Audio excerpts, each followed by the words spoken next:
ప్రస్తుతం నేను చూపించబోయేది ఏ కబడ్డీయో క్రికెట్ టోర్నమెంట్‌కు సంబంధించి సిద్ధం చేసే వేదిక కాదు. ఏ రాజకీయ నాయకుని సభ అంతకంటే కాదు. కేవలం సంక్రాంతికి సంబంధించి కోడిపందాలు నిర్వహణకు సంబంధించి ఏర్పాట్లు చేస్తున్న బరి ఇది.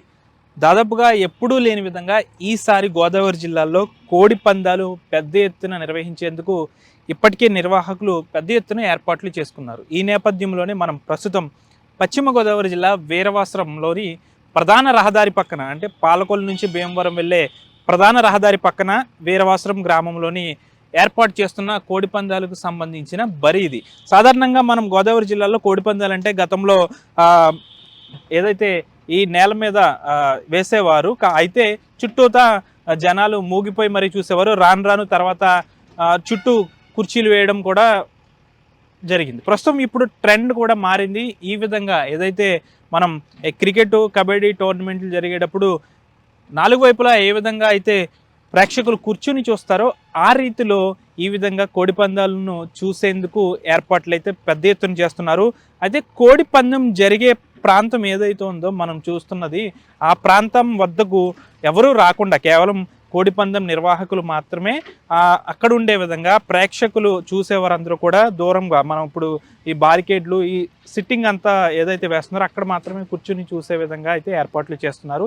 ఈసారి మాత్రం కోడి పందానికి సంబంధించి పెద్ద ఎత్తున నిర్వాహకులు పెద్ద ఎత్తున ఏర్పాట్లు చేస్తున్నారు. మనం గతంలో చూసాము, వెంపకు సంబంధించి ఏర్పాట్లు లేవు కాబట్టి గొల్లవాంతిప్ప గ్రామంలో పెద్ద ఎత్తున కోడిపందాలు వేసేందుకు ఏర్పాట్లు చేస్తున్నారు. అదే రీతిలో ఇక్కడ పాలకొల్లు నుంచి భీమవరం వెళ్ళే ప్రధాన రహదారి పక్కన వీరవాసరం గ్రామంలో పెద్ద ఎత్తున ఈ బారికేడ్లతో పాటు సిట్టింగ్ అరేంజ్మెంట్స్తో ఈ తరహా ఏర్పాట్లను అయితే నిర్వాహకులు అయితే చేస్తున్నారు. ఏదేమైనప్పటికీ కూడా ఈ కోడి పందాలకు ఎక్కడ కూడా అనుమతులు అనేవి లేవు. ముఖ్యంగా కత్తులు కట్టి పందాలను ఆడించడం అనేది చాలా నేరం అనే చెప్పొచ్చు. అయితే ఈ గోదావరి జిల్లాలో మాత్రం సంక్రాంతి పేరుతో దాదాపు 3 రోజుల పాటు కత్తులు కట్టి కోడి పందాలు మాత్రం జోరుగా కొనసాగుతూ ఉంటాయి.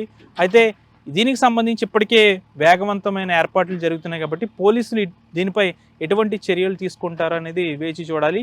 లేకపోతే ప్రతి ఏడాది జరిగేటట్టుగానే పోలీస్ శాఖ ఏమీ పట్టించుకోకుండా 3 రోజుల పాటు కోడిపందాలను కొనసాగించే విధంగా చేస్తుందా, లేదంటే ఈ ఏడాది ఏమైనా కోడిపందాలపై ఉక్కుపాదం మోపుతుందా అనేది మాత్రం వేచి చూడాల్సిన అవసరం ఉంది. ఏదేమైనప్పటికీ కూడా గోదావరి జిల్లాలో ఈసారి కోడిపందాలకు సంబంధించి పెద్ద ఎత్తున నిర్వాహకులు కొత్త నయా పందాలో నిర్వహణ ఏర్పాట్లు అయితే చేస్తున్నారని చెప్పాలి.